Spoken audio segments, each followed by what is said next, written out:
and it's funny because Kelly recently just started reading a bunch of my mom's old books, you know, from the you know, 70s first edition books. yeah. It's awesome because I never met her, so we were a second marriage and she was already passed. It's kind of nice to connect with her through these books as well. Like Be Here Now? Nah, not that. Yeah, what was the subject? So Wells of Abundance, The Magic in Your Mind, Creative Visualization. She's got the Tibetan Book of the Dead. Oh, nice. You see them there on the shelf. You're probably all here somewhere. I know, right? Yeah, I mean, well, it goes back, like autobiography of a yogi. I was, I read that. She had that. She gave that to me. I read that years and years ago, and I just bought a new copy. Been practicing your bilocation and hovering above the ground and stuff like that? Yeah, it gets boring after Yeah, I know. After a while, it's like, the first couple times it's a big thing, and then it's like, yeah, let's just go out for coffee. If you break your concentration, you just fall hard. Yeah, that's right. Yeah, it hurts when you come tumbling down. Yeah, these conversations are a sort of alchemy, if you will.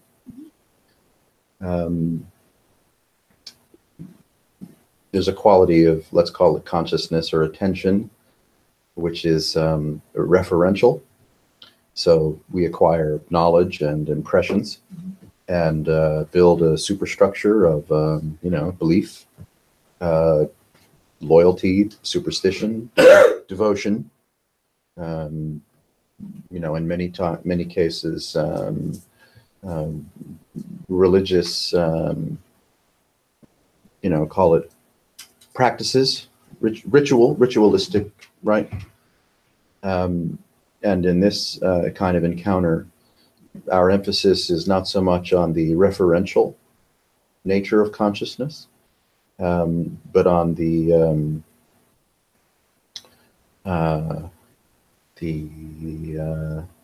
incredulous nature of consciousness. And that takes, that's kind of an acquired taste. As one gets a little deeper into it, I don't know if that's microwave or did you? Okay, good.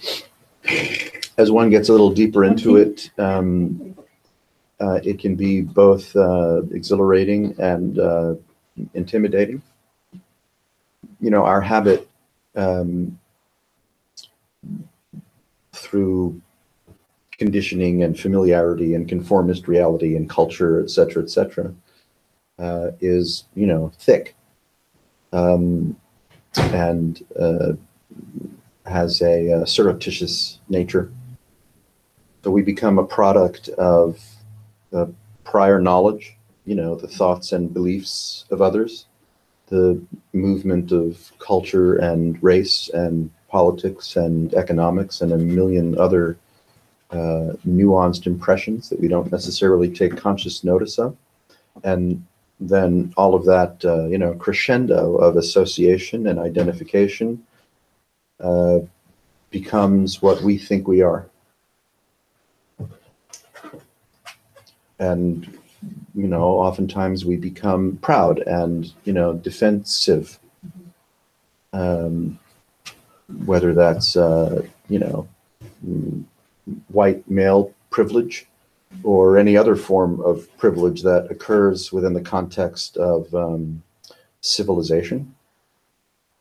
You know, all of these, you could say, you know, systems and rights and privileges and presumptions foment violence. And, you know, we can certainly see evidence of that violence, whether it's violence of speech, you know, violence of the corporation, violence in a high school. So, you know, you can go into the challenging aspects of The devolution of ethicality, morality, and accountability that is necessary for call it democracy to thrive. It's one way of looking at things. And we, touch upon those things sometimes just for a little fuel. A little rage is good to get things rolling. But the lasting emphasis of what we look at is really the alchemy and the nature of present experience.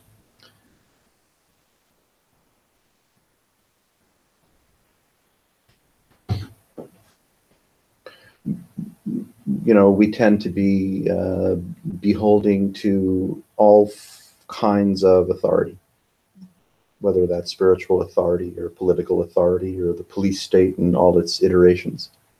Whether it's the church or the mosque or the Hindu temple, right? We have incredible hierarchies of belief and behavior, shunning and acceptance, right? That shape our relationship with the sacred, shape our relationship with the divine.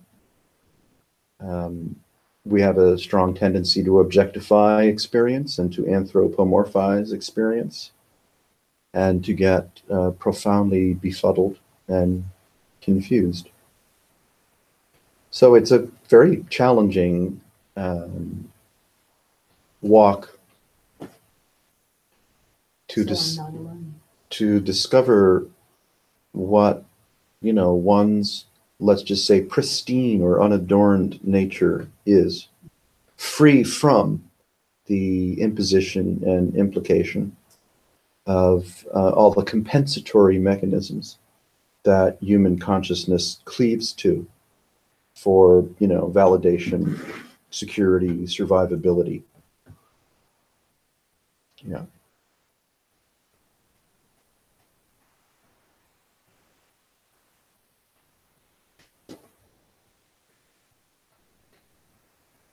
In a sense, you could say one's journey could include the question, what would it feel like? What does it look like to be nourished simply by one's contact with present experience? In other words, is consciousness unadorned, without agenda, without motive, without history or implication? Is it sufficient?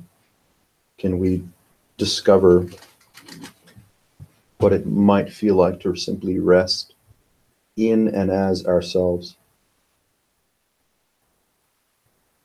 without accoutrement? And if it were possible, that might be a fun pastime. To the extent that we remain dependent upon events, circumstances, memory, acquisitive behavior, where we remain at risk. We remain apprehensive or anxious about what it is that we have accumulated and what it is that could perhaps injure us, that we might lose. And that's, physical stuff, as well as one's self-identity. So this is thanks. You could say this is a very casual encounter with a lighthearted, non-binding renunciation, in that there's nothing actually to renounce. No one really needs to change at all.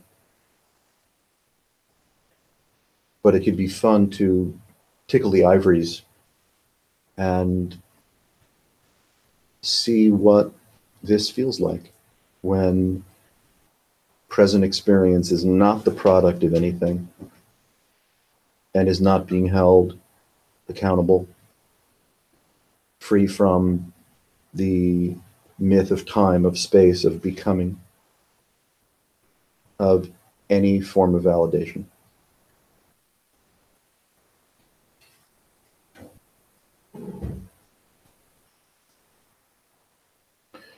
many, so-called religious or spiritual systems, in lieu of providing or presenting a autonomous relationship, sell us trinkets of conformity, trinkets of join our club, trinkets of believe this, that the Buddha said, that Jesus said, that Muhammad said. And you're like, how about no thanks? How about what might it look like to be an autonomous, call it being, without being the product of any belief system whatsoever? And the discovery of, or the answer to that question turns out to be exactly here, exactly now, exactly this. Our habit, again, semi-conscious if not unconscious, is to refer back to the habit of referential mind, to tell us something about the truth, tell us something about anything, to place us in a context of some kind, whether it's time, place, purpose, meaning, relationship, all the various, you could say, aspects of context that we imagine we are the product of. So a referential mind is really just a hallucination machine. It manufactures adroitly, effortlessly, the imagination and imposition of context and content, which is, self-satisfying, because I think I know who I am, where I am, why I am, what I'm aiming for, what I'm avoiding, what I'm trying to cultivate in my life. And so instantaneously, without skipping a beat, we become once again a product of referential association. And we, live this way effortlessly 24/7, whether in waking state, dreaming, or even deep sleep. And even coming out of, a good night's sleep, if we have the blessing of having an occasional good night's sleep, we spring into memory, recollection, and self-reference instantaneously, pretty much upon awakening, and then conduct our affairs from the lens or the patina of those associations. And we do this without giving it a second thought. And yet, what percent of those of us living in the West are dealing with, opioid addiction, substance abuse, antidepressant, anti-anxiety, etc. medications to get through the day that we otherwise thought should be cheerful, effortless, and nourishing. So you can see there's, sufficient evidence of consciousness at risk.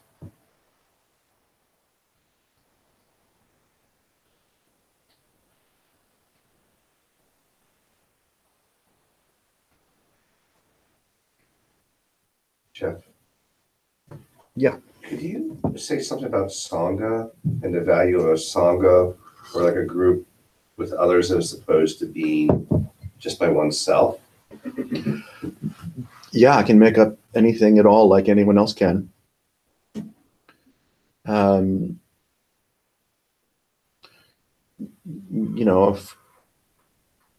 If we are fortunate to find a casual or informal community of persons that think blasphemily like we do, then, that could be kind of a tribal hangout and be or feel yourself without risk of being excluded or shunned or made wrong. So that's that aspect of Sangha, the safety of and community of like-minded people, especially if we trend toward being a little, outside the loop of conformist expectation.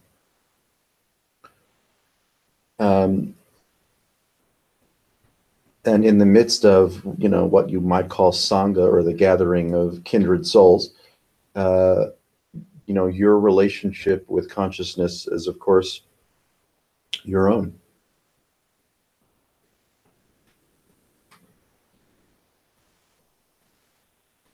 Oh, it's a kind of a fun paradox, really. You know, the only thing one knows is the texture and the pageantry of your own experience, your own consciousness. Everything else that appears in the irrefutability of your own firsthand experience. You know, like Course in Miracles and other help mates make it clear that, you know, the belief that you bring to present experience, the value that you bring to present experience is what you lay on it. What you insist it is, you know, by virtue of conditioning or some freedom from conditioning. So this becomes, you know, a resonant alchemy in that we're tickling the quality of awareness to outsmart itself and its capacity to see how it outsmarts itself.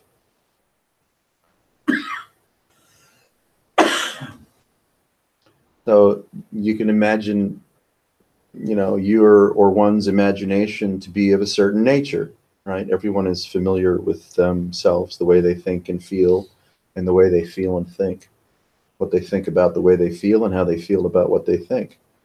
You know, we're all very familiar with ourselves.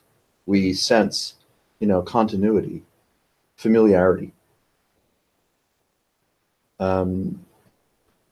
And dabbling in this stuff, that can start to open so that we actually become acquainted with and intimate with aspects and qualities of present experience that are unfamiliar,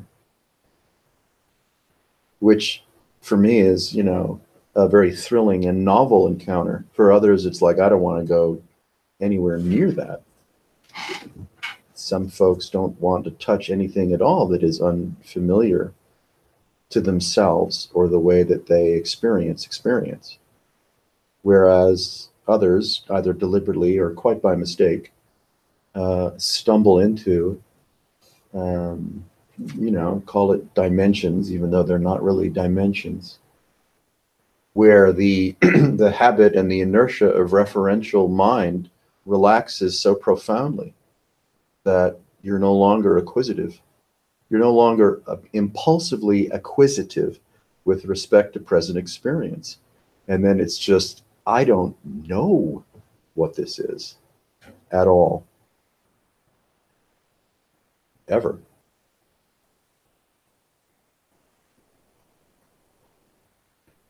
Encounters like that, you know, can be quite lovely, but they're also very challenging because we, you could say, reflexively move away from a visitation from, you know, the unfamiliar, the unknown. Such is the habit of conditioning for context and content and presumption and narrative, that if something were to occur, either, you know, by virtue of one's interest or just happen to you without preparation, it can be unnerving. But that's the way this goes.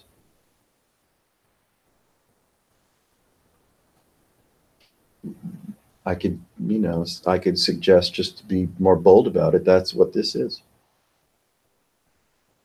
What it actually is unrelentingly strange, novel, magical, incomprehensible. And that's where the juice is. That's where the sacred makes itself known. That's where we're nourished.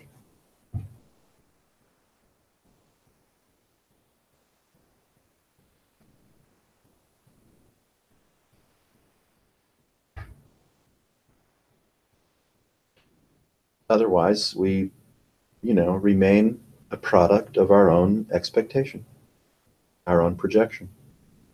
And, that might work for a while. And as long as myself is working, I'll keep, putting quarters in the slot, pulling the handle. At some point in someone's life or throughout one's life, you could say certain discontinuities of purposeful success start to, break apart. We start to fail. The habit of ourselves fails. And the ways in which we got connected, were nourished, believed in ourselves, participated in community, had a direction that we were going in, stops working. And, that also can be quite unnerving, especially if I've invested decades of my life in a complex identity that is starting to fail, over which I have no control.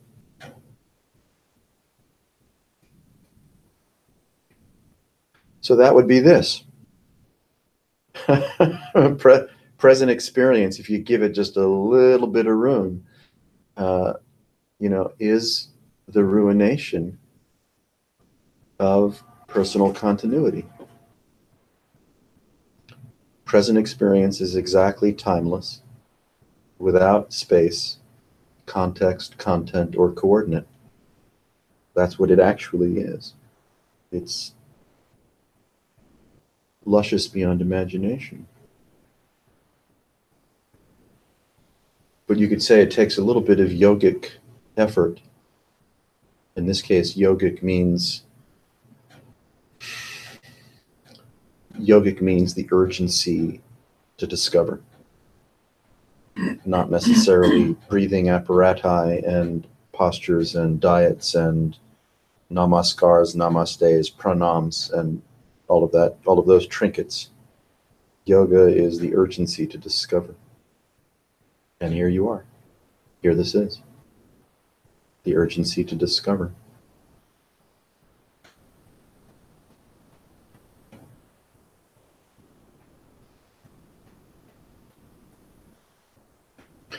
The habit of referential mind, will by nature come back in and track what it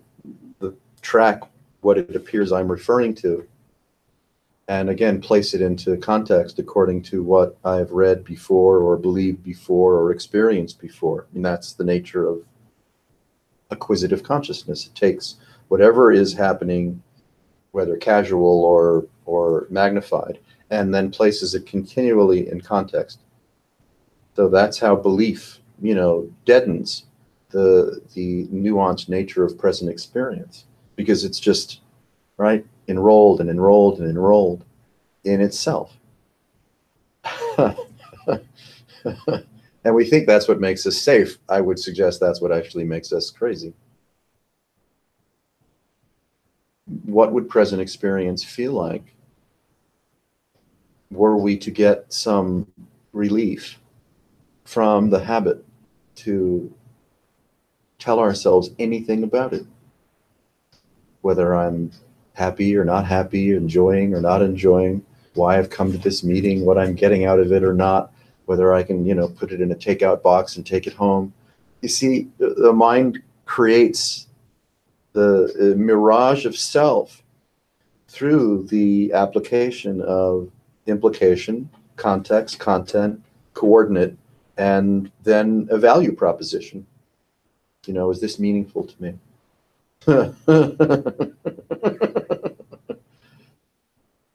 And we think we need this to be meaningful to us. But what if it weren't? Would it be okay if present experience was not meaningful to me? that the habit to always interject the imagination of myself were to just relax. And then here's this, whatever this is. I sure don't know what it is. And I'm okay that I don't know what it is. And the reflex of interjecting the imagination of myself to feel this a certain way, to convince myself of what's happening or what's not happening, is just silent, not operating.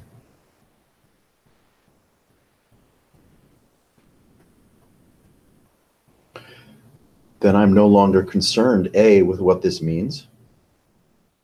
And more importantly, I'm no longer concerned with the imagination of myself needing it to mean anything at all.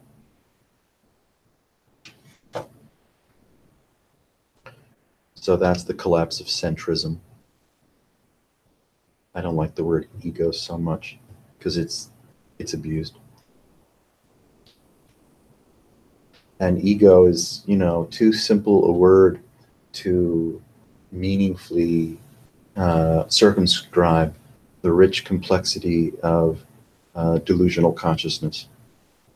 Ego becomes just a thing that, you can accuse yourself of or accuse someone else of having, and that's that. But it's like, no, we're way too strange to accuse myself or anyone else of, having or suffering from ego. This is an unfolding miracle. It's a dynamic field of impressions, transcendent from moment to moment. And even though, one may have proclivities toward a certain kind of behavior, it's too belittling, really, to accuse anyone of having a big ego. And who has the right to throw the stone? Whose ego is small enough to accuse someone else of having too much of an ego? No one I've ever met.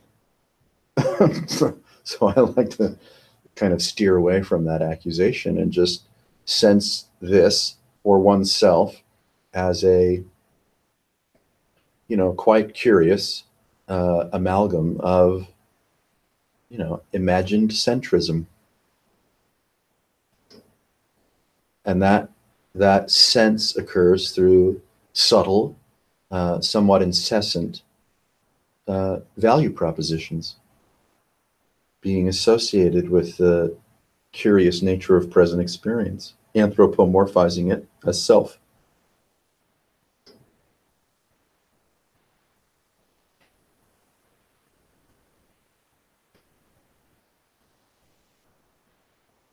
As the reflex to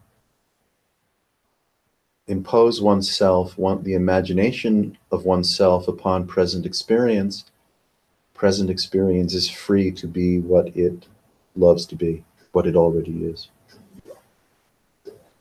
And that's a wonder field.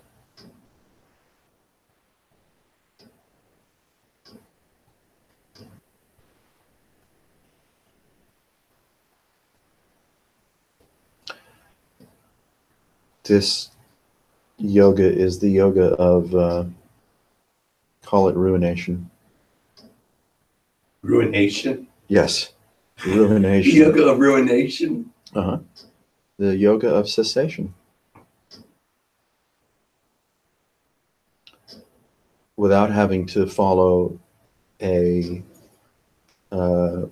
prescribed means or method. If one adopts a prescribed means or method, if one adopts the cosmology, whether it's ascended masters or a deceased relative or the Buddha or Brahman, Vishnu, Shiva, Kali, on and on and on and on, then you're already the product of somebody else's idea. And if you're the product of somebody else's idea, how on earth are you going to be free enough to make a discovery which is sovereign and autonomous?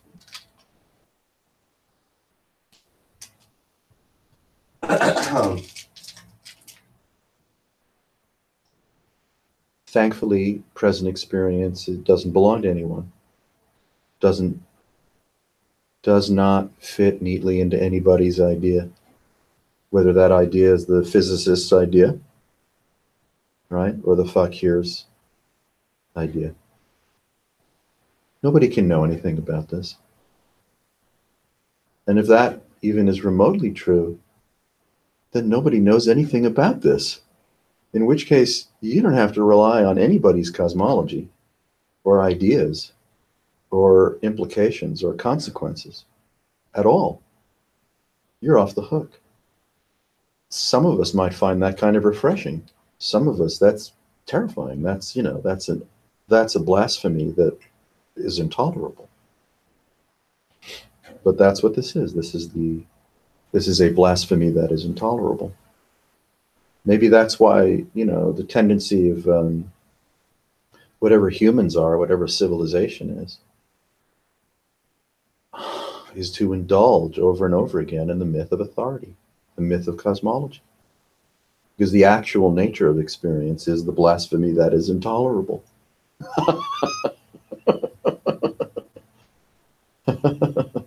And look at all of the exploitation that occurs, right? Throughout history, throughout the civilization in the present milieu, as concerns cosmology, religious, political isms, authority, the repression and suppression, the violence that we all, you could say, learn to tolerate with enough antidepressants to get through it.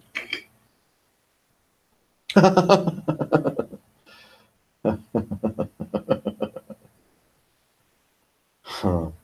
So as long as we remain, under the influence of cosmology and under the influence of authority, or remain in the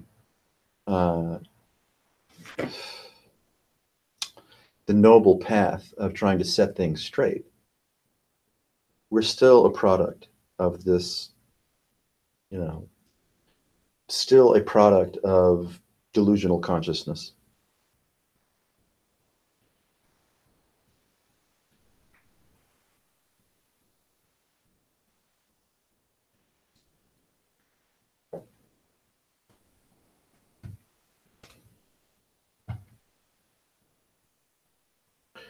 This is the nirvanic field. This is the Welcome to Nirvana Sangha. This exactly is the nirvanic field. This is just this.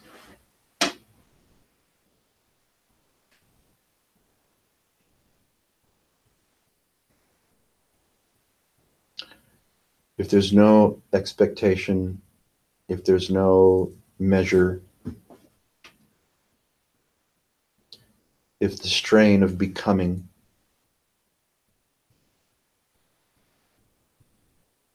become quiet, if I don't need to refer to the imagination of my past or my person, then I'm free of it. I'm free of all of the mental, emotional, and call them spiritual accoutrements of the imagination of myself. Then I can just chill the fuck out.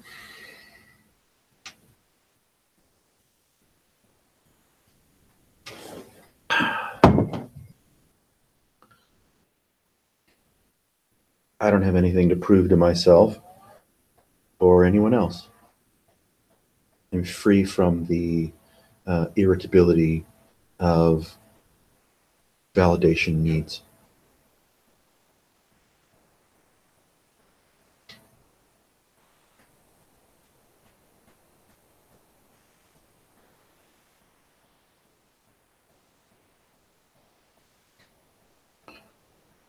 It's easy for us to engage in, one or other form of spiritual endeavor and look for symptoms of its success as concerns my wealth, my parking spot, my hair, my relationships, my esoteric knowledge. That is trivial.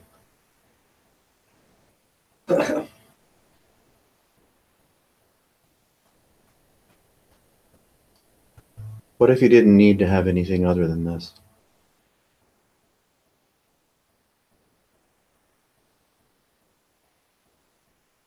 Nothing has ever happened to you.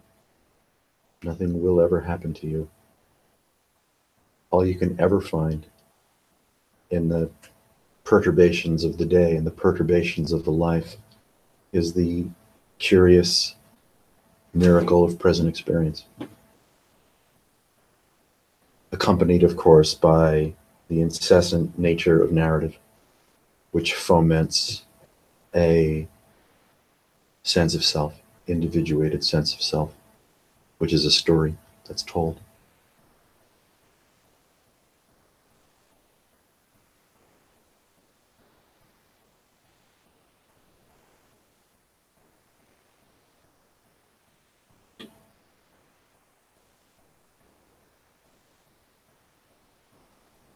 That's what we do. This is what we do.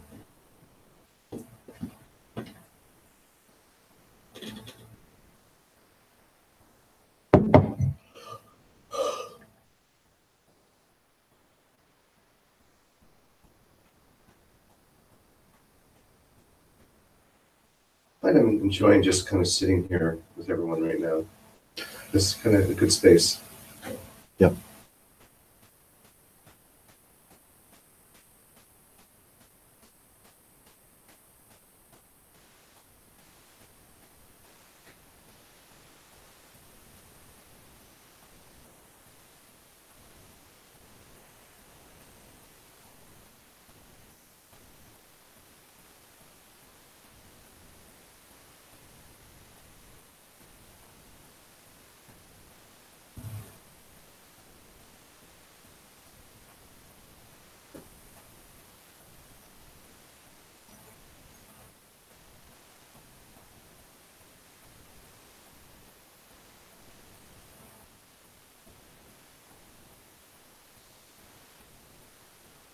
We are unqualified and unqualifiable by nature.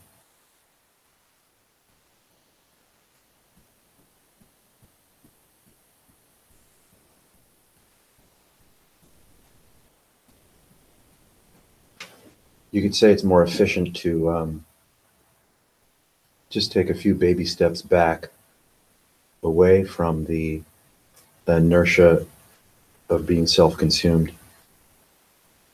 Just a few baby steps back away from referential engagement.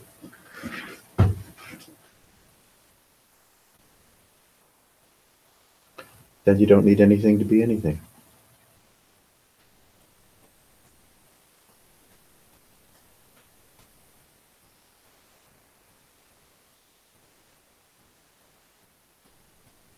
That impulse that you seem to have to orient, when that comes, it seems to come up quite frequently and naturally, particularly when you meet or when to relate, communicate. Okay, common ground, human. Sure. The five senses, history, Yes. timeline. Yes. Amazing. Accomplishments, you know. Yeah, that's right. The encyclopedia of yourself is basically on tap.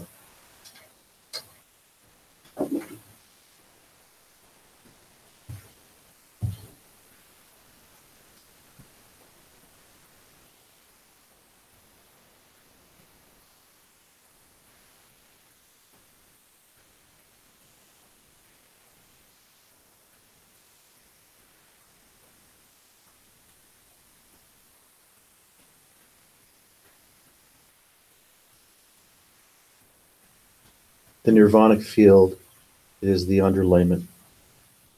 And then the impulse that arises, right, without being sought, without permission, that you could say seduces one's mind or one's attention into narrative.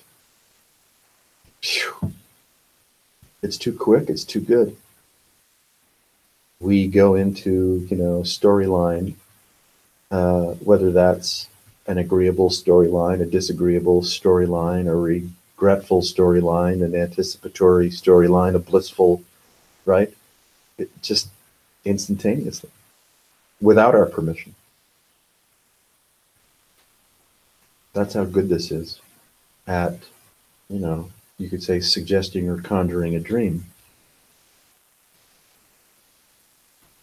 If we fail to see it,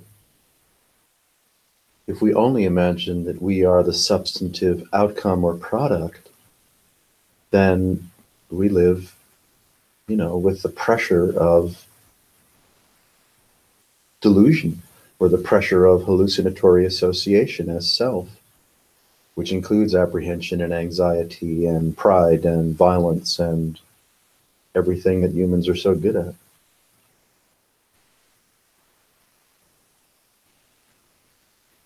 But the same quality of intelligence that is capable of driving us mad is curiously also capable of, you could say, witnessing the mechanism and the means by which narrative and association and a sense of self arises. Because it's outside that system, right? Your native intelligence, your unadorned intelligence is outside the system of conditioning. So it can look, you could say, at itself from a vantage point to see, oh, wow, I'm driving myself insane.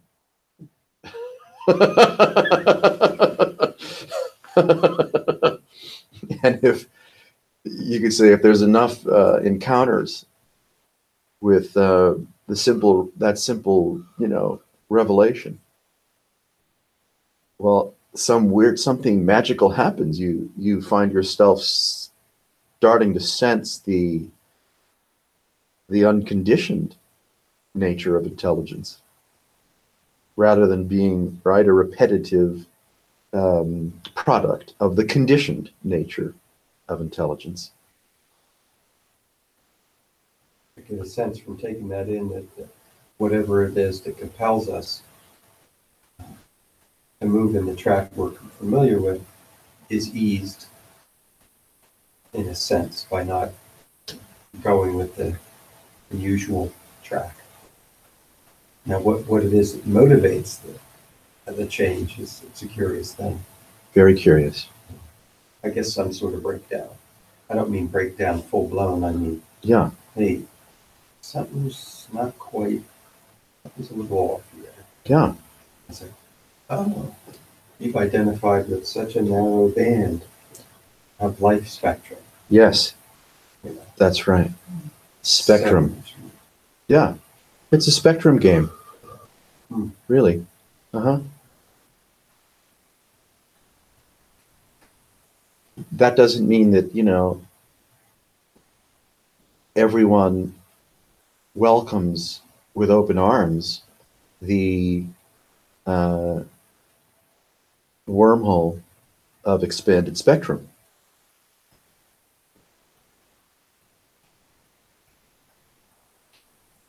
You know, perhaps the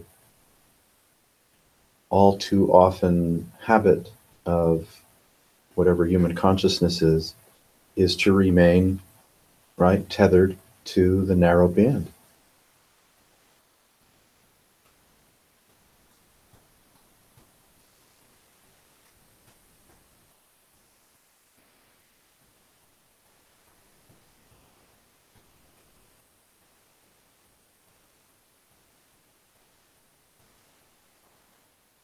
So our nature is to process, right?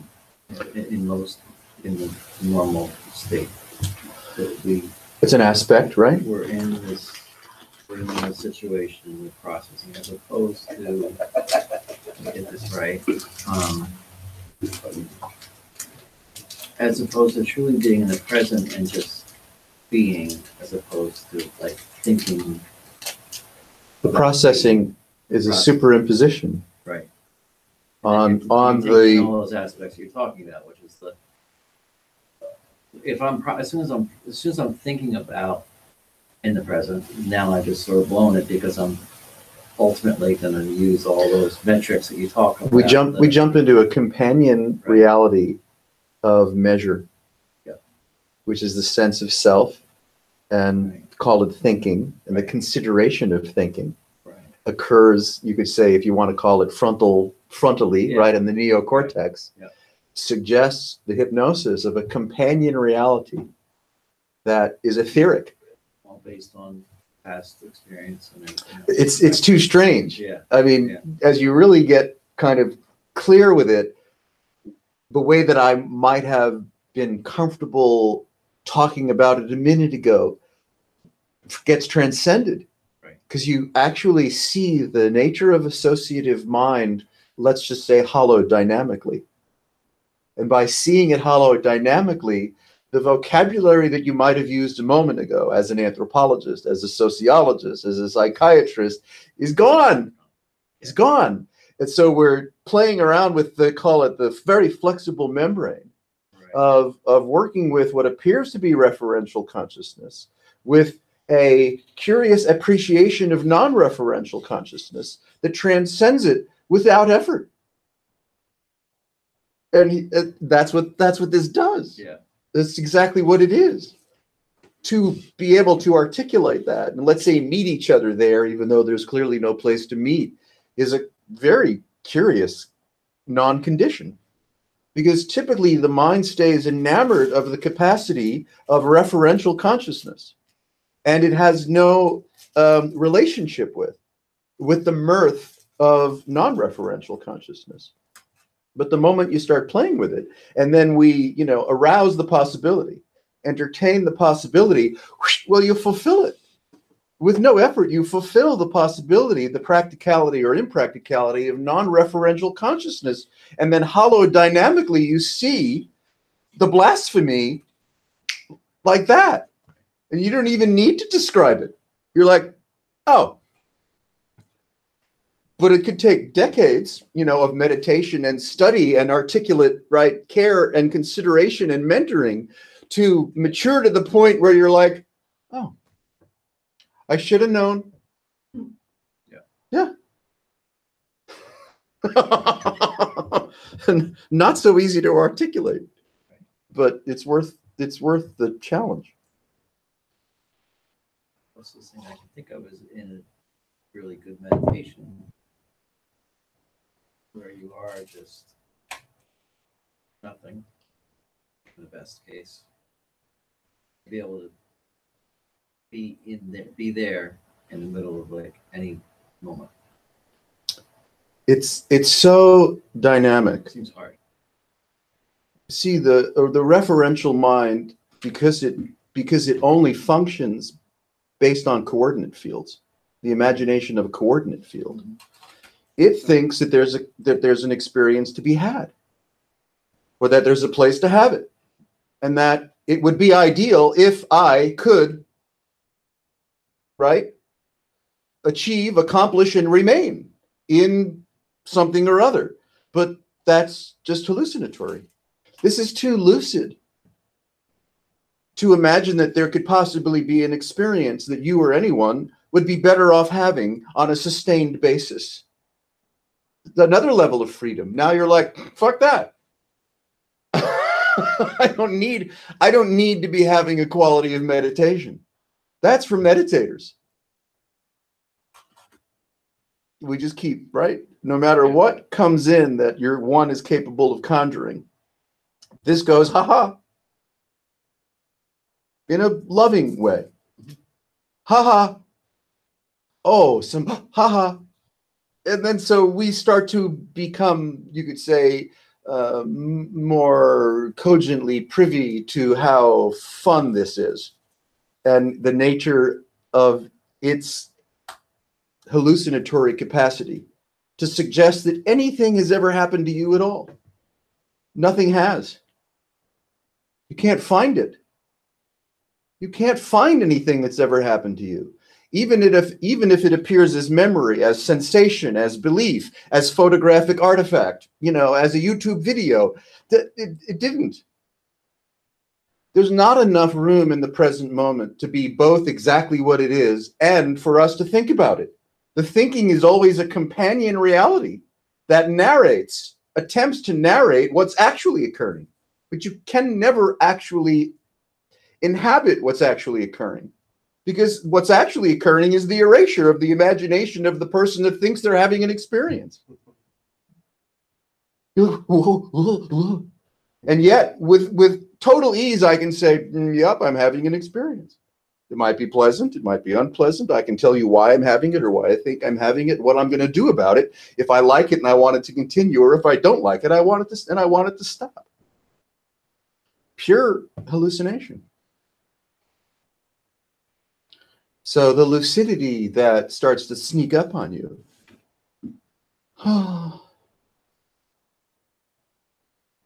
No longer has locus.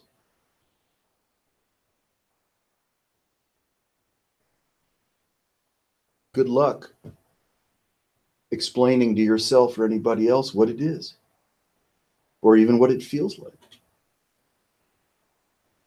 And yet, you have the sense, one has the sensitivity, the capacity, the inherent native intelligence to make that discovery, which has to be non-referential. It has to be, holodynamic or whatever term, is fun to use that day. Yeah, because then it would be inaccurate the next day. It's inaccurate before it's even over. As soon as it's being formulated, before the words come out. All reference is inaccurate. Because it's this tendency to want to capture something precious, or something perceived as precious because it felt really good, or it opened something up. Yes, And or miserable, and or then the unpleasant. Mistake is associating the details with, well, if I recreate these details, might be able to get that back. And it's all centered around, again, the false notion. Well, see, but that occurs, and the way that it occurs is the genesis of self. Mhm. Using the magical capacity for reference and coordinates is the genesis of self. Without using that magical wand, what is this? I don't know. There sure as hell isn't anything to defend. What would I be defending? This is just hallucinatorially rolling, streaming as a field of pure novelty, from which can be, you could say, fruit plucked that makes it look like someone's having an experience. But that's just a notion. That's just narrative applied. And the narrative that's applied, as profound as that capacity, magical capacity is referential. It's etheric. It's untrue. It's a value proposition. There must be something like a worldly agreement that makes it appear real. Well, we're all heading toward extinction, so there's your agreement. Or wherever we're heading. Sure, there's all kinds of agreement. I mean, it's easy to create a hero that another being identifies with to look up to, which is both, Blessed are the cheesemakers. caught up in that The cheesemakers? Life of Brian. Sermon on the Mount. Did he say, blessed are the cheesemakers? right, especially with holy cheese. Hey, Prabhupada. On and on and on. Right. Eckhart Tolle. Yeah, so that any Jim Carrey. expounds a better self is really adding to the fiction. That's all you have is fiction. Accompanying, what the fuck is this? Right. But the fiction of it, you'll get it when, as opposed to, hey, it's going 100% right here, right now, not when. Well, you can see that we can end up in a so-called accusatory and conclusory point of view as concerns a nirvanic field that will not succumb to conclusion or accusation. So we can say a bunch of stuff, and a bunch of people say a bunch of stuff. Sometimes you pay really good money to hear someone say a bunch of stuff because you like the way they write, or you like their background, or they play the guitar, or whatever. But it's just a bunch of people saying a bunch of stuff. This defies accusation and conclusion, because that would be right. referential. And we're, with all due respect to that, simply teasing out what you might encounter and discover as you pass beyond the boundary field of reference, as your intelligence awakens to the hollow dynamic nature of present experience and takes no prisoners.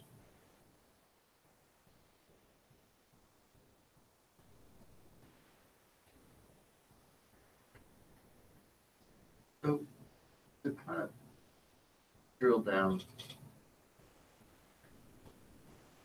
thinking, think of your present a second. Really small. Nobody that can hear a word in a second. And then if I were to drill down further, well, what about a tenth of a second? A hundredth of a second. Sure. A millisecond. Yes. Then it becomes much more easy to conceptualize what you're saying is that in a nanosecond, Yeah. there is, I can't reflect on that. You cannot. There's I'm here. Like, since Maybe. I've been talking, it's been a bunch of nanoseconds. Yeah. Maybe. Right? But and at that point in time, that absolute presence, that absolute point in time is nothing. Go to Planck's constant and then tell me all your opinions. No, it just is. It is. I don't know. Or it's not. Yeah. Yep. Yeah. See, it's like Yes, it defies even the most profound and poetic insight of nothing. It defies that. Right? It has to. Yeah. I mean, you could say, tautology wise, it has to. It has to defy itself. It has to transcend itself. It has to be smaller than small can be, larger than large can be, with and without space, and with and without time. Right? Yeah. Infinite, but not. Infinite and not. Right? Yeah. So it's if you find a lily pad you like, well, spend a few minutes on the lily pad that you like. But you're going to end up in the lake. And maybe without space and time, but not without chocolate. We're good. If I'm a carpenter, I have all kinds of ways of appreciating the poetry of wood.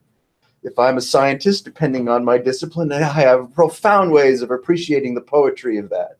Right? If I'm a mystic, well, I have profound ways of appreciating the poetry of that. So there's no end to the poetry and the language and the nuance and the ecstasy, the euphoria of, oh my goodness, what this is. Right? The Eskimos have how many words for snow? And we say it's fucking snowing. Again, Right? So why not, just for fun, just for the thrill of it, borrow from, utilize the disciplines that one has, right, cultivated in their life, educationally or otherwise, and see the miraculous poetry through that lens. Fantastic.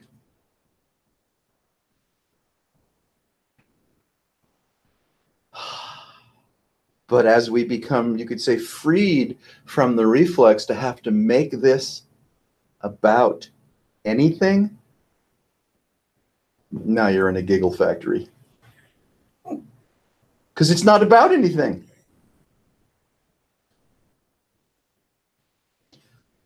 Just for fun, you can conjecture, well, what might happen to civilization, to human consciousness, if a depthful appreciation of the fact that this isn't about anything started, sweeping like a virus throughout the land? I don't know. We probably all end up at airports looking for sandwiches. Who knows? right. And maybe the current malevolent conundrum that we're in is exactly what happens when everyone is enlightened. I don't know. I'd like to think not, but I might be lying or kidding myself. Yeah. Hey, if this, whatever this is, in the way that it's unfolding, whether on the insect scale or the mineral scale or the galactic scale or the human scale, is obviously doing what it does. I mean, we're just dupes. We're products of the way, call it, consciousness has unfolded with the opposable thumb and the neocortex and the environment and the population and the technology. We're an experiment in situ.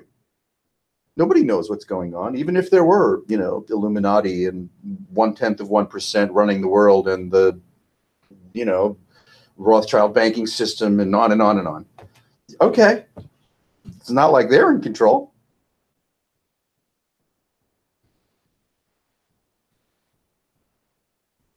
I mean, tax legislation that favors the corporation at the expense of the democracy is disappointing. But, you know. In the larger scheme of things, it's a stage. It's, yeah, this is, you know, clearly whatever it is occurring at the whim of something that, you know. Got a suggestion? Go ahead, put it in the suggestion box. Maybe it'll get read in 500 million years on another planet, in another dimension. Oh yeah, those guys, yeah, they were pretty pissed off. They went extinct pretty quickly. Oh well. Yeah, I should have read this note sooner. I might have been able to help him out. Yeah, God damn it. Uh-huh. Message in the cosmic bottle. That's right, message in a bottle. Sting wasn't kidding around. Send out an SOS. Oh, yeah.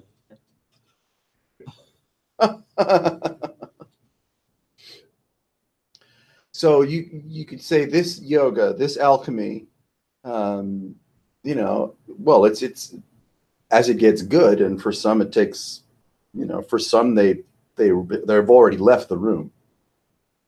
You know, for someone that's encountering this conversation for the first time, they were out of here a long time ago. That you two are still on the couch, someone must have put glue on it.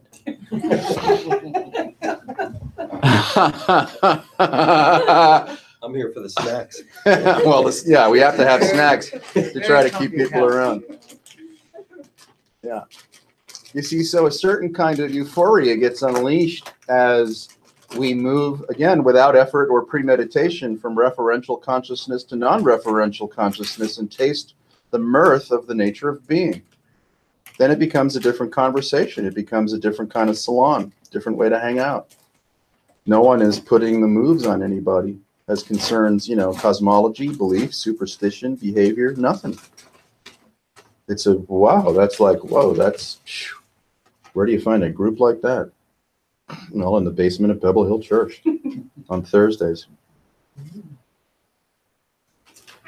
It's the Pebble Underground.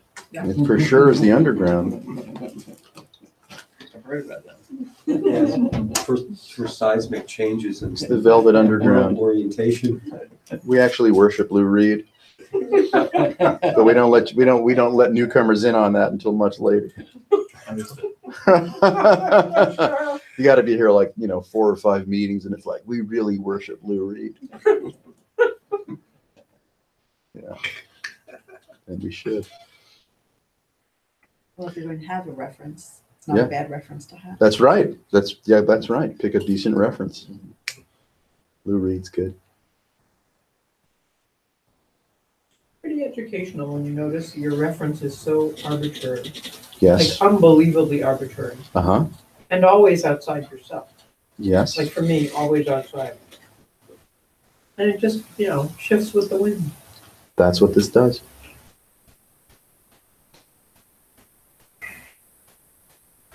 You know, to make a spiritual claim about yourself is trivial. Oh, I had a Kundalini awakening. Oh, I did meditation. Oh, you know, I breathe with the divine. Well, knock yourself out. Gives a fuck. You see, the making of a claim, right, sets the imagination of oneself against what? A background of what? A background of what? A backdrop of what? To make a claim about having had an awakening. Awakened to what? What? So, you know, all of that shit, the Hindu comic books galore, the Buddhist comic books galore, is like, get out of my face. who needs all of that rapturous nonsense that makes it look like, oh, I'd be better off if I were in a different condition, and so I will believe in the Four Noble Truths, the Eightfold Path, wear a brown robe, tell everyone else they're full of ego, and then get there someday. That's not going to fucking happen.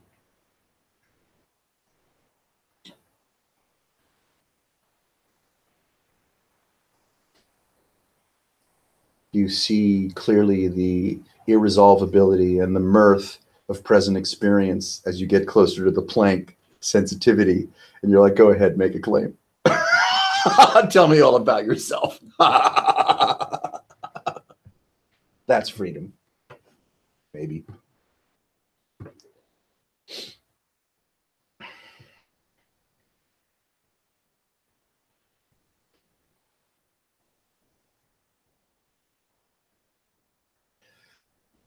When you discover that all the nonfiction is fiction.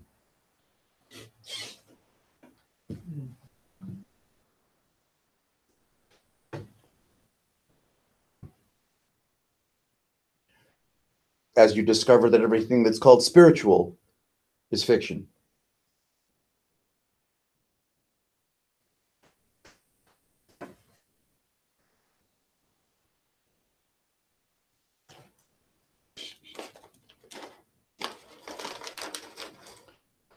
Maybe freedom is, first of all, freedom's not that important, because freedom from what and for whom? For whose benefit? You're like, come on, stop. But the maturing of that view, and obviously it's not just a philosophical, right? If it's just philosophical, it remains it remains with mode up, right? In the high tower with the mode up. So it has to be, let's use the word textural. It's right. What is call it the energetics of present experience. If it's free from reference, that's when it has some kick.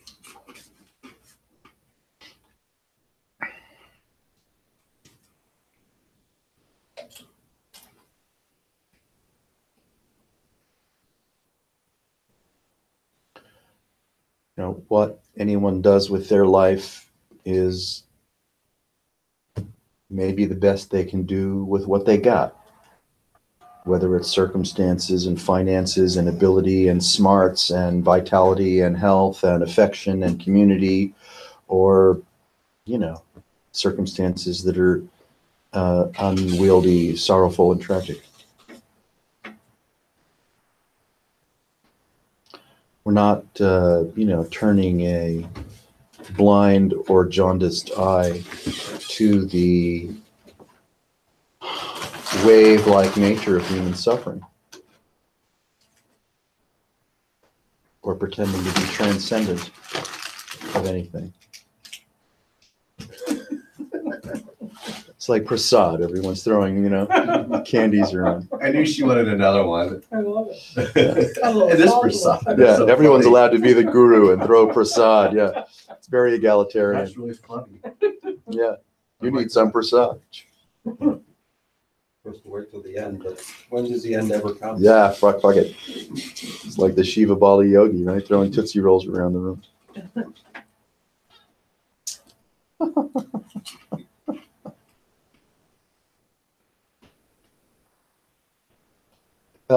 Very lovely woman visited us several Thursdays ago and had a direct encounter with what we're referring to. She articulated it quite poetically out of her own experience, not prompted by me. And, my instinct is, you're in trouble. She hasn't come back since. We may never see her again. But in my experience, when a certain crack in the cosmic egg occurs, you get a taste of non-referential consciousness, you're in trouble. You can never forget it. And the kind of satisfaction or entertainment that you're trying to derive from your life has diminishing returns. In a sense, you are forced by that revelation to just move deeper into that process. But I don't know nothing.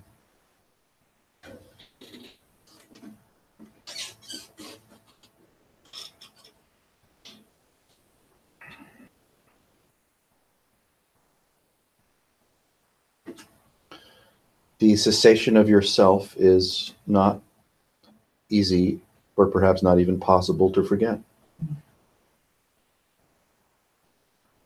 If you've had, an inoculation of that nectar, you got to come back for more. Got to find out what that is. You have to get cozy with non-referential consciousness.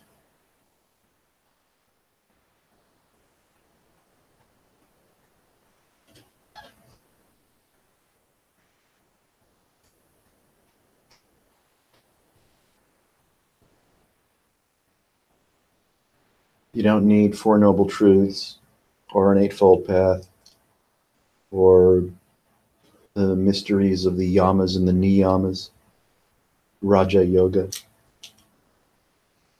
or shamanic empowerments. You just don't need nothing. This is direct. We're just mainlining this shit.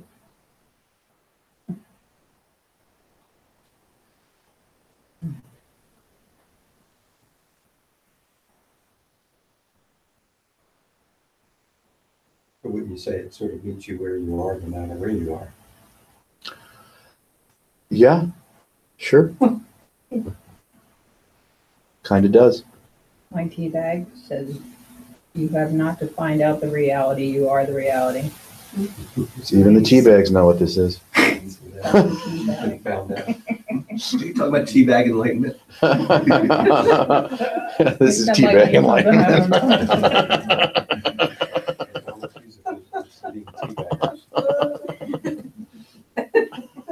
That's so funny.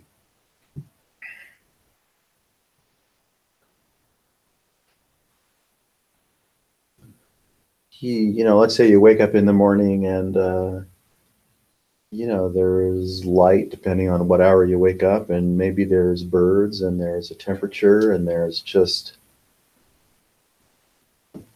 unadulterated wonder, full of miraculous, gleeful, mirthful, crazy, nuanced inebriation. This is the nirvanic field. If our attention is gross, meaning, seconds and beyond, Mhm. it loses the, right? Mhm. The capitulation. It's hard. It's more difficult. The narrower it gets, the easier it is to be there. But Yes. the wider it gets, the harder. Yes. The wider, you could say, is a greater spigot of delusional, right, impulse. Yeah. So that's why the contemplative arts, I could argue the contemplative arts are about slowing down and making still and cultivating a more nuanced relationship with the texture of present experience, so that the tendency to go into etheric narration quiets down, and then you have an intimate, nuanced relationship with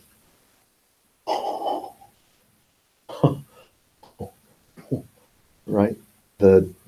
Call it the nano level. Mhm. And that is a whole nother companion field, because nothing's changed.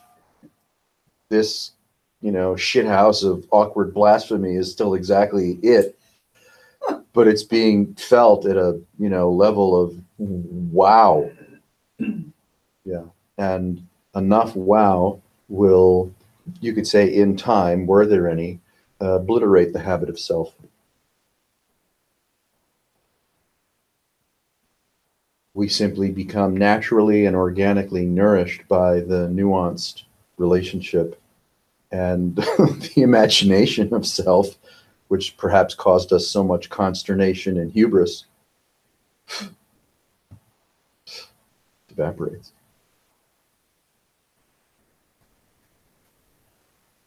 Mental note, just immerse yourself in the shit house of awkward classroom. That's right. Just, Regular yeah, I've got that on my fridge. hmm Sure smells like me around here. God.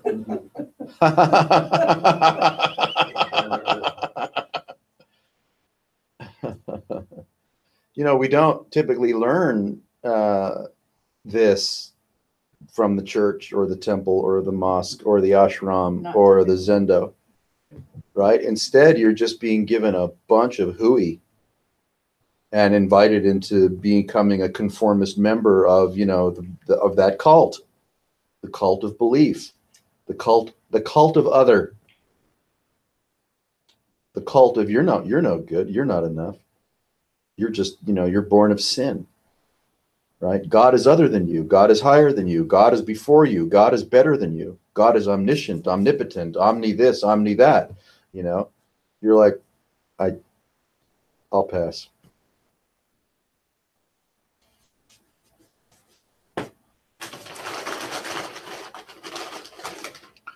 The Gnostic aspects of all these traditions aims inexorably to this nuanced, direct encounter with the texture of nirvanic revelation. That's all. Let's keep it simple, folks. We don't have to go to Madame Blavatsky or Dwal Kul, to get any insider information. Because guess what? They don't have any insider information. There is nothing that can be known about this. There's nothing that's worth telling anybody about anything as concerns the nature of reality, because reality doesn't have a nature. It knows how to dream. So if you want to dream in my face, knock yourself out. You dream in my face, I'll dream in your face, maybe we'll go out for coffee. But there's no authority. There is no one and nothing to look up to. That includes Brahman.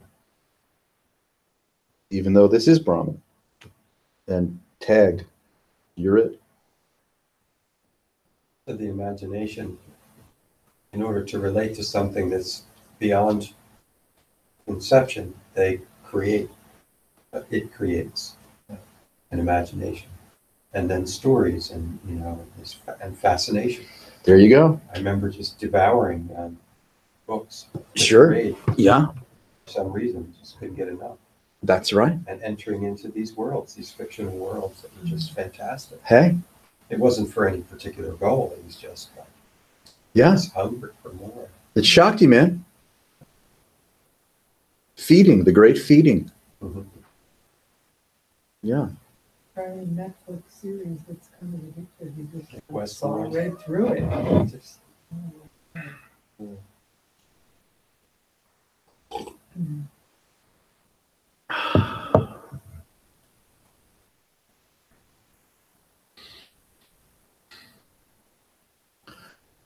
As it, as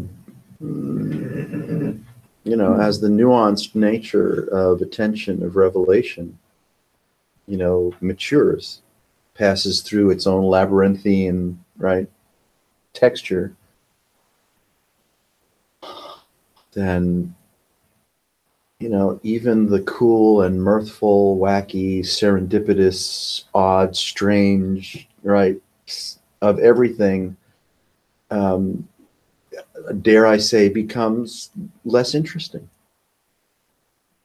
The immersive nature of awareness just peels away all of the symptoms that appear in awareness and becomes just absolutely self-admiring to the point of radiant unicity. And you're gone. You got nothing left. And yet, you'll get to the toilet on time if you can. You'll have chocolate and pass them around because you're a nice person.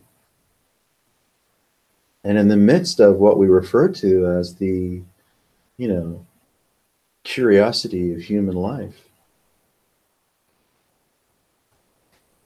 you are unfamiliar.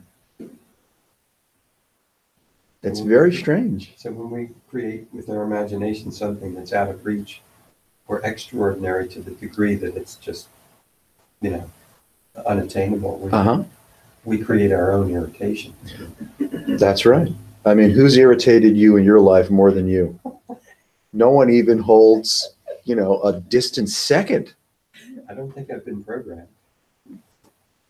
Self-programming. Yeah. You know, our default, you could say, is to imagine that we're experiencing through the sense windows of experience, whether those are the five senses, right? Mind, imagination, reference.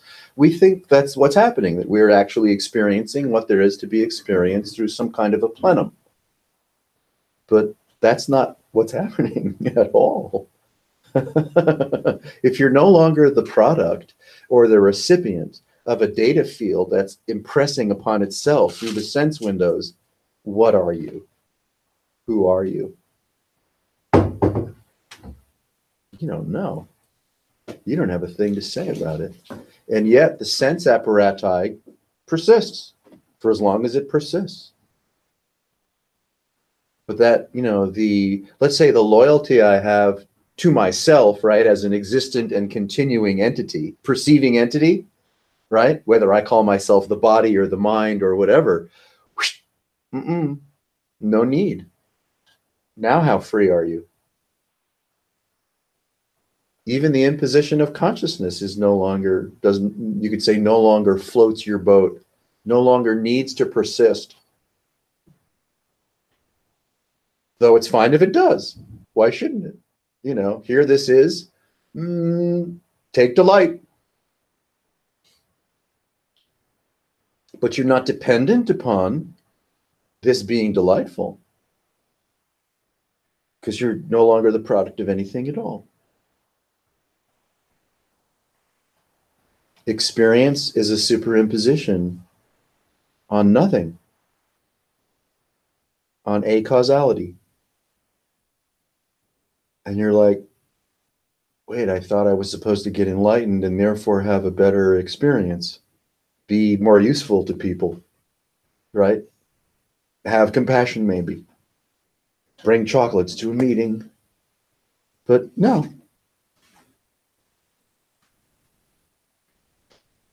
Compassion is for Buddhists.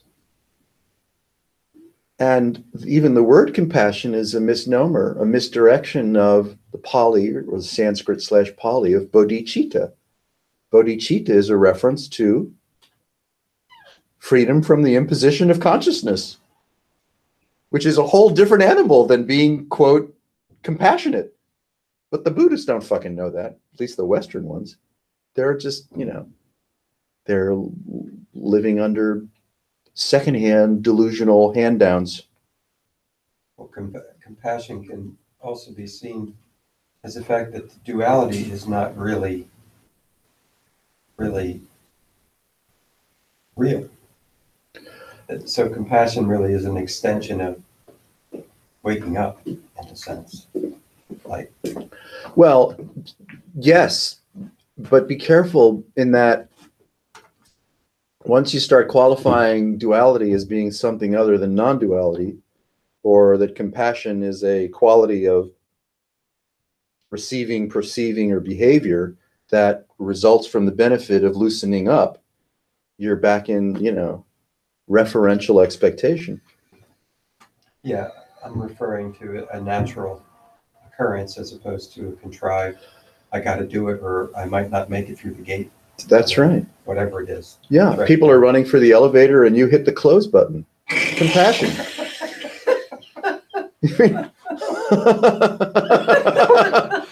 I was, Does that mean smack or something? Smack. smack. Yeah, you see, That's funny. of course, you know, language, because of its nature, since language is, let's say, an artifact of reference, language is used as a, as a qualifier. So it becomes both accusatory and conclusory. You don't have to use language that way. You don't have to use conversation that way. You don't have to assign anything to anything as concerns what this is or what becomes of you as you open, Adam Chacksfield can just fuck off. And I've told him so.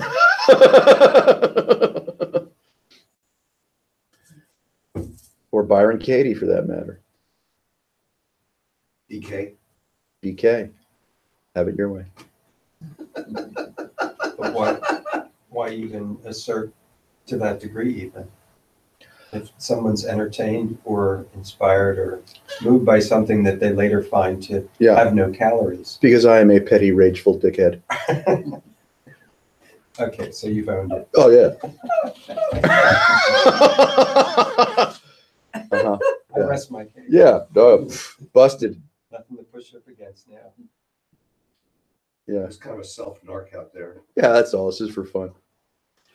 The reason being is that, you go to the typical spiritual celebrity in today's milieu. And, you commonly find cosmologies being sold that have to do with the enhancement of your behavior, the enhancement of your life, relaxation from the strain and pain of suffering. So you're looped back again in referential consciousness and becoming in sensuality and what's happening in your life and, the secret, right? Just trivial hallucination. You're enrolled in trivial hallucination by these spiritual celebrities. And why do they do that? Because if they talked this way, the crowd would be this size or lower. The crowd gets very small if you actually tell the truth. So in effect, the hypnotic drawl of such events could be, and this would be more like smelling salts. Yeah. Right. Uh-huh. Yeah. You don't have So here, it's not you don't have a future. And you're happy not to have one. It's like, you said 3 funny things today. That's a good day. 3 is good. Here you don't have a future. Luritas are what? Our Ishta Devata. Right. And then there was something else that was really funny. You come here to worship Ruby. Yeah, that was hilarious. Go with the stream, will stream in, right?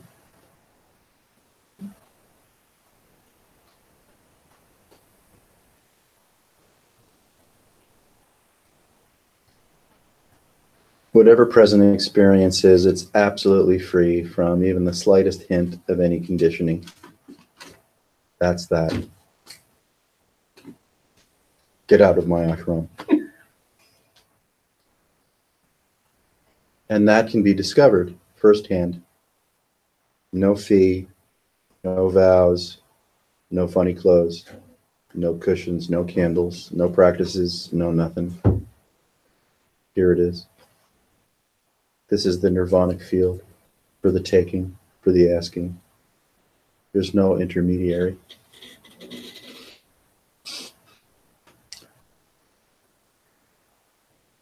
And there's no need to make any claims.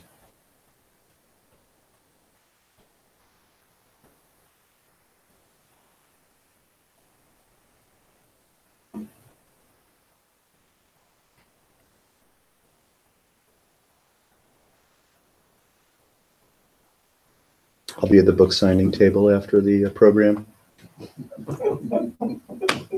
Come on. The one we put on the shelf in the outhouse. That's right. That's right. We are vulnerable to celebrity, hero worship, mutant worship. We have to get over that.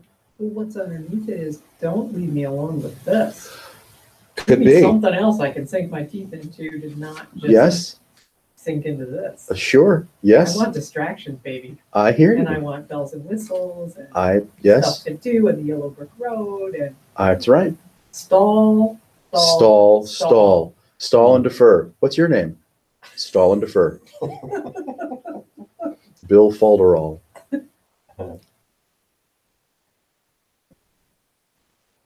Yeah, so, in so-called adult life,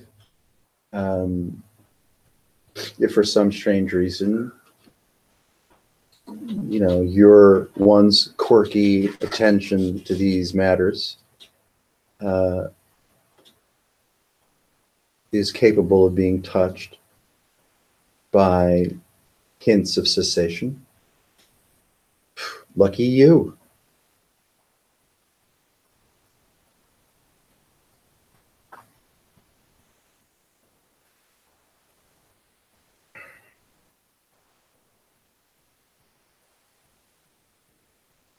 in that, in the link that you had sent out that I listened to for about 12 minutes. Right.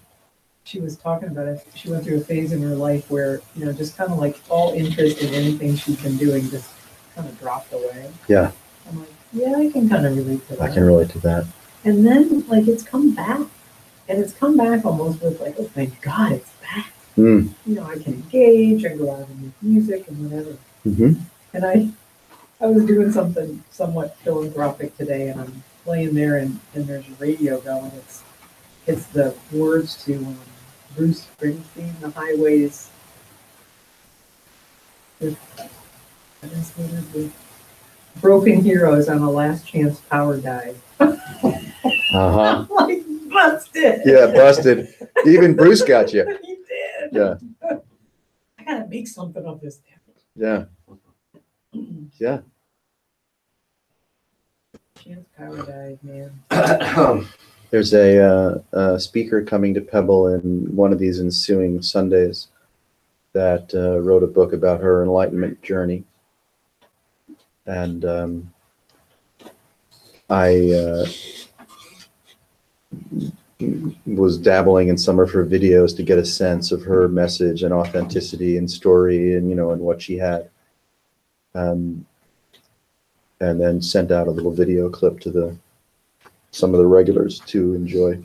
Someone made it 5 minutes in and threw it away. Someone made it 12 minutes in and threw it away.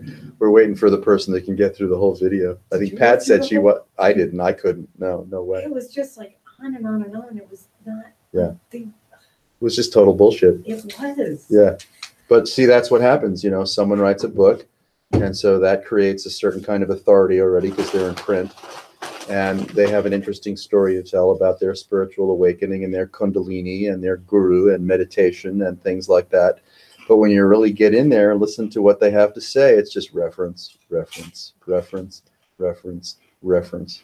She could have been genuine. I mean, it is possible she was genuine, but the video was useless.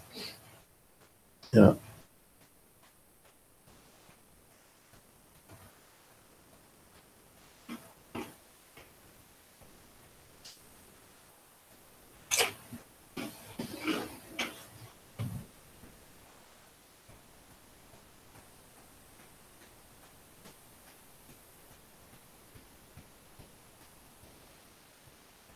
If I were to label this experience for me, it would be uncollecting. Uh-huh. Because you go to places and you collect something, you take it home. Maybe you buy a book, or maybe you read something, maybe you study something, maybe you practice something. And what this does, it eases me from those compulsions that, to some degree, or the meditation that's more of an escape than really a sinking in, going deeper into Uh-huh. to this without reference. Yeah. Without a new angle. Yes. Right. Freedom from acquisition. Yeah. Acquisition consciousness is referential. That appears to contribute to the maintenance of a sense of self. Here's this. Don't do anything with it. Don't make it into anything. Don't take anything home. Don't qualify experience. Here it is.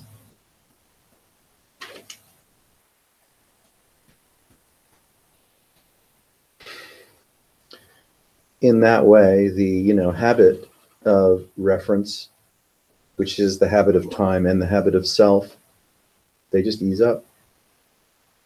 And a whole, kind of curious quality of nourishment just comes up, descends, appears, is felt. A whole companion quality of nourishment is felt without effort. From the, you could say, the simple act or non-act of not making this about anything.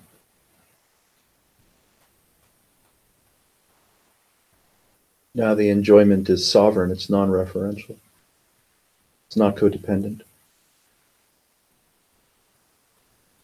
Get used to it.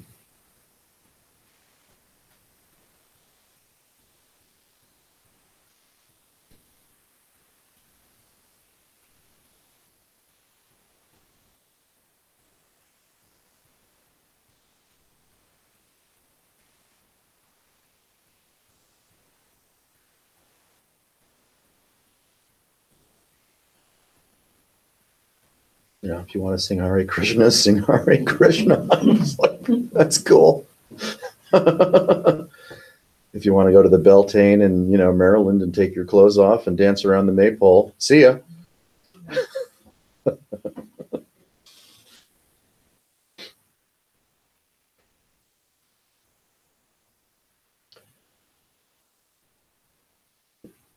I could say with some, mirth that nothing ever happened to you before now. And nothing is happening to you now. You don't have a story to tell.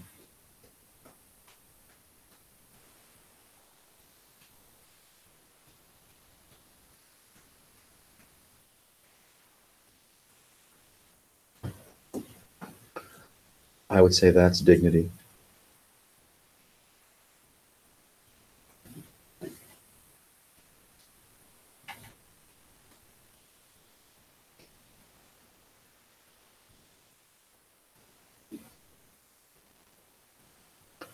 I have no credentials.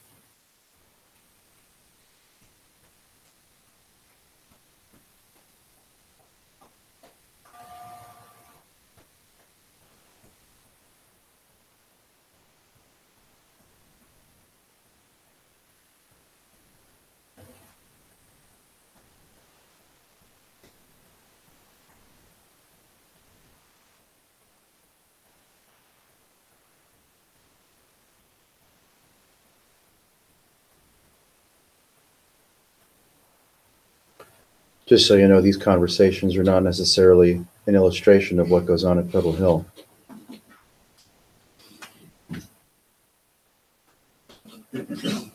But thankfully, Pebble Hill has, given us cordial permission and due affection to meet here for the number of years we've been meeting here in this context. So we're grateful to the church and its community. And I'm grateful too.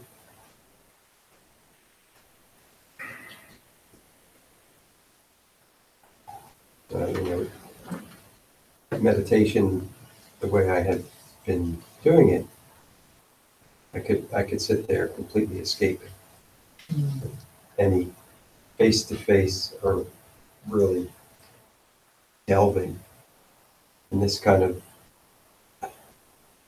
untrains the mind into an open space in a way. At least that's how I describe it. Yeah. You have a reference point, you have a strong belief, you have an angle, and you're really sure of it.